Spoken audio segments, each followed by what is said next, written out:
E aí galera, mais um Respirando o Grêmio, agora é competição em cima de competição, né? Se no programa anterior a gente falou do Brasileirão, já falamos das finais estaduais, agora já é Libertadores, que entrou nessa loucura agora. Brasileiro, Libertadores, daqui um pouco Copa do Brasil, e o Grêmio enfrenta o Cerro Porteño de olho na liderança da chave, do grupo 1. O Cerro tem 6 pontos, ganhou os 2 primeiros jogos, o Grêmio ganhou do Defensor, aliás empatou com o Defensor lá no Uruguai, e ganhou do Monagas aqui em Porto Alegre, está com 4 pontos. Então agora a gente vai a Assunção, no novo estádio do Cerro, que eu sempre esqueço o nome. Laola, em busca da vitória, do primeiro lugar. É isso? É. O Grêmio, esse Grêmio abre perspectivas de nós sonharmos com cada vez mais títulos e títulos e títulos. Eu confesso que a minha obsessão esse ano vai ser sempre o Brasileirão.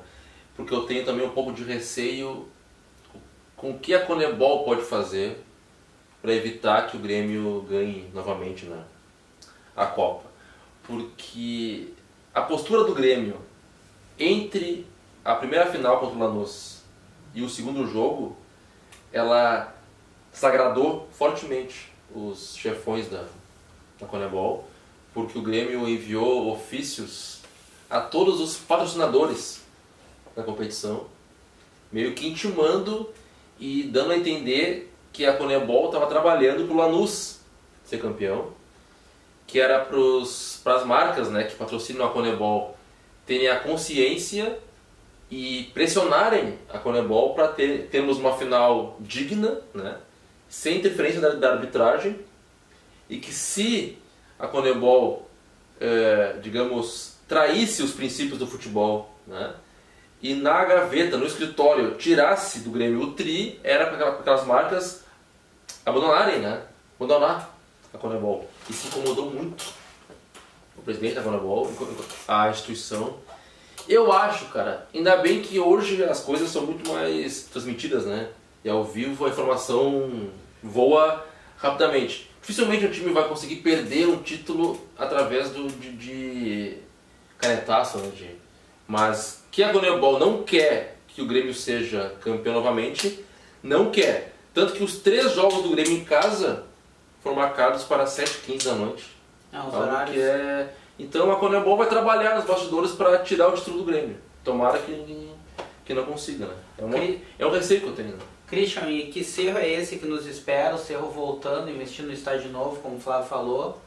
Ganhou os 2 primeiros jogos, mas não jogou melhor nem que o Monagas na Venezuela, nem que o Defensor em casa. Ganhou até no último minuto do Defensor. O futebol paraguaio ele tá uma decadência bem forte aí nos últimos anos, né? E eu não cheguei a acompanhar na íntegra os jogos do Cerro, mas o que deu para acompanhar, o jogo contra o Defensor foi pau a pau, né? E o Monagas ganhou com gol impedido, aliás. Ganhou com gol impedido e bem impedido no último lance do jogo. Eu lembro do Monagas, né? Não, do Defensor. Do Defensor. Mas foi no Paraguai o jogo, né? Foi no Paraguai. Tá. Então eu acho que é um jogo que dá pro Grêmio ganhar, mesmo sendo um jogo fora de casa, assim, não acho que seja um grau de dificuldade, vamos lá pra empatar, eu acho que dá pra ganhar, cara. Não faz o raciocínio empatar lá, ganhar aqui pra assumir a liderança, tu acha que tem que ganhar as duas? Cara, eu acho que tem que ganhar as duas. Eu acho que o Grêmio tem condições de ganhar todos os jogos da primeira fase, e aí também não só por mérito do Grêmio, mas porque os times são muito fracos. E Flávio, fechando com 16 pontos, teoricamente, o Grêmio seria o melhor primeiro. Verdade, e já pensando na segunda fase, tem a possibilidade de decidir os jogos em casa, né? Mas claro que a gente ainda está indo muito na questão da teoria, das posições, enfim. O importante é classificar. Importa como. O pessoal, mas vai querer classificar em segundo e tal. Não, assim, quero classificar. Não quero repetir o fiasco de certos times que foram campeões no ano e no ano seguinte caíram na primeira fase. Preciso dizer quem? Nossa Caldas. Nossa Caldas brasileiro. Nossa Caldas brasileiro. Enfim, então é isso, o negócio é classificar. Depois a gente vê o que a gente faz. Porque o Grêmio é um time que joga tanto em casa, tanto fora, do mesmo jeito, então... Dentro disso que tu falou, né, Flávio, dá pra pegar o próprio caso do River Plate e do São Lourenço. São Lourenço 2015 e River Plate 2016. Exato. Foram os piores segundos, o Grêmio foi o melhor primeiro em 2014, aliás. Foi eliminado pelo São Lourenço. E em 2015, o River Plate foi o pior segundo e acabou ganhando a Libertadores. Vamos mais longe, o Boca em 2007. Foi o pior da primeira fase. Foi Isso. campeão. Junto com o Grêmio, né? Foram os dois piores e fizeram a final. Não, é que existem duas competições, né?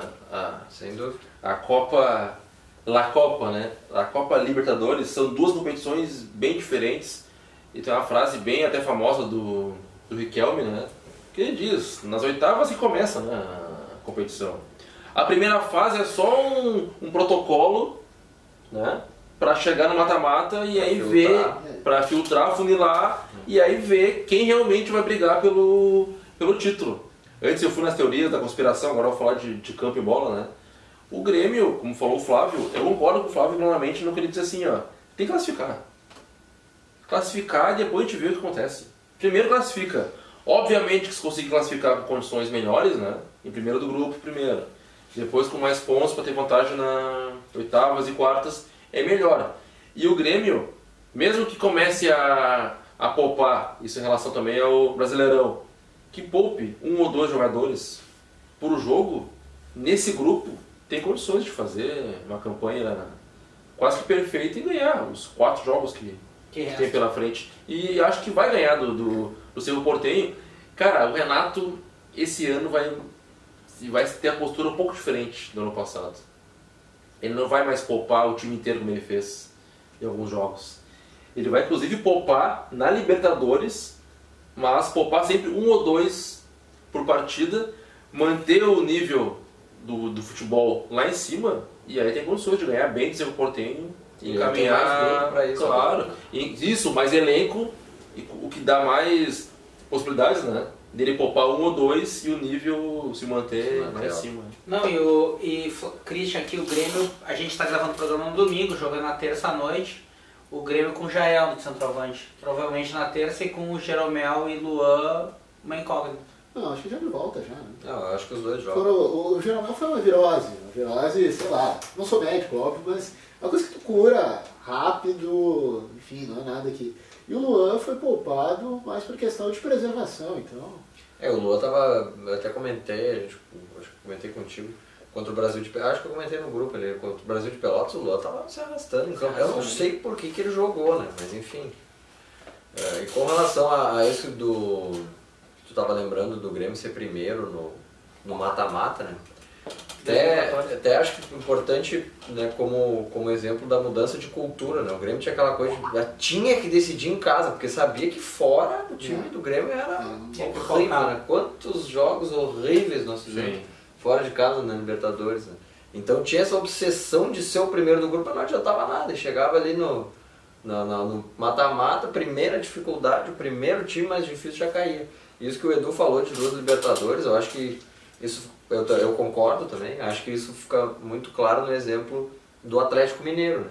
Que patrolou na primeira fase, tocou 5 no Arsenal de Sarandi, né?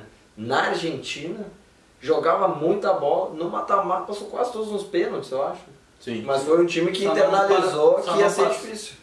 Não passou nos pênaltis contra o São Paulo, que ganhou as 2, e não passou no pênalti porque o goleiro pegou o pênalti que é desclassificado. Tijuana, né? Quem bateu foi o Riasco, né? Que hoje está no Vasco. Do Tijuana, né? Do Tijuana. Então, assim, o Atlético Mineiro tá com um time muito bom, jogou muito bem na primeira fase, a campanha dos outros adversários, eles comparável no mata-mata foi todo esse sacrifício. Né? E era de um grupo difícil, né? Tinha o São Paulo na chave, na classificação. Era um grupo difícil. Eu acho assim, cara, tá foda, assim, agora falando em termos de Brasileirão, Copa do Brasil e Libertadores. Nunca um time brasileiro ganhou a Libertadores e o Brasileiro. Se antes era difícil, que eram em datas, entre aspas, diferentes... Agora muito mais. Muito mais. Só que esse time nos permite sonhar. Isso. Copa do Brasil, provavelmente o adversário das oitavas vai ser bem acessível. Dá pra botar um time quase reserva. É sorteio, né? É sorteio. Mas não entre todos, né? Os da Libertadores são talvez chave. Então isso nos permite já estar ali um passo a mais. Digamos, pega um América Mineiro, um Paysandu. Então isso é muito louco, cara. Eu não queria estar na cabeça do Renato, assim, porque... Pai, eu ficaria, sabe, tipo assim, sabe aquela festa que tu chega e tem 3 minas, e tu saca que as minas estão em ti, e aí a desgraça, sem graça e além de graça, e tu não sabe com qual tu vai, Não, mas não importa, tem 3 minas assim, aí tu fica todo canado que tu não sabe qual tu vai chegar e tu não pega nenhuma, sabe? E aí acaba a festa, e tu, puto, podia ter pegado. E, porra, quem nunca teve aquele... Tem mulheres... e isso serve para as mulheres com homens também, que a chance só aparece uma vez, né? E a gente não aproveita, e daí aquela punheta eterna pensando, puta merda, aquela vez eu tive... né? Tem isso, né, cara? Não é só comigo, né? Não, já deve ter acontecido com vocês, Quem nunca, né? né? Quem nunca? Mas eu penso que a estratégia do Renato... É pegar as três, porque o Renato é comedor, né? Que tem nós, Lúcio. Não, mas em relação às competições, eu penso, né, que ele vai botar força máxima. Eu digo máxima é o titulares. Uma parte do Brasileiro e tempo. Libertadores. Ele vai pegar a Libertadores e o Brasileirão, ele vai ir pro título. Eu acho que sim. Nas duas. E a Copa do Brasil Eu vai digo- depender da possibilidade? Isso. Isso, a Copa do Brasil é... Ir pro título, daqui a pouco no jogo do Brasileirão poupar 1 ou 2, como foi contra o Cruzeiro.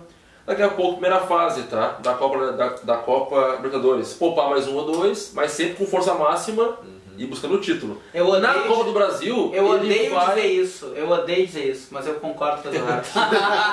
Em relação à Copa do Brasil, ele vai com o time misto, eu acho, nas Também primeiras acho. fases. A não ser que pegue um Grenal, né? Na oitavas, aí nem tem porque poupar, né? Ah, não, claro. A Copa Mas do Brasil e- vai ser o terceiro plano. Bem. Isso. E aí, mas explicitamente, se né? chegar, por exemplo, a uma semifinal, aí volta. Claro. Aí É que, é que assim, eu acho que o Renato ano passado ele tentou ganhar as três. Aqueles primeiros jogos com o time reserva no Brasileirão foi porque ninguém esperava aquela campanha que o Corinthians fez. Sim. Tanto que no primeiro turno o Grêmio fez campanha de campeão, como a gente já falou aqui em outros programas, 39 pontos. E então surge a perspectiva, só que o que o Eduardo pontuou no outro programa? O time está mais encorpado, tem mais Alternativas, reservas, oferece está mais. mais confiante, isso é importante. É, E outra, porque o ano passado, se tu não ganhasse a Libertadores, ia ser uma puta frustração. Esse ano, se tu não ganhar nada, claro que vai ser frustrante, mas o torcedor, pô, ganhou uma Libertadores no Sim. ano passado. Não, Então dá pra dar essa arriscadinha a Claro. mais, assim. E tem um detalhe, né? Aconteça o que acontecer, você pode não ganhar mais nada, mas a gente fecha o ano com 2 taças. Exato. Bem lembrado, Flávio, bem lembrado. E aí, se for fazer um comparativo e tal, que a gente vai terminar o ano sem nada, né? Não disse quem, mas Tá, vai terminar o ano sem nada. vamos fazer um palpitão, Grêmio e Cerro, abre, Flávio. 2-1 pro Grêmio. Grêmio 2-0. Christian, 1-0. eu tô com um palpite que vai ser 3-1 pra gente. E aí, já assumindo a liderança, né? Sim. Assumindo a liderança e na volta já classifica.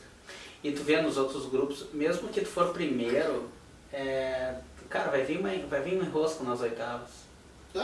É porque Não a existe- Libertadores tá com muito time de peso. Pesado, né? né? Não necessariamente bons. Não né? existe facilidade em Libertadores. Só os coitados que disseram no passado, que nem jogaram a Libertadores, disseram que era a Libertadores mais fácil da história. Godoy- Só que tinha 30 títulos.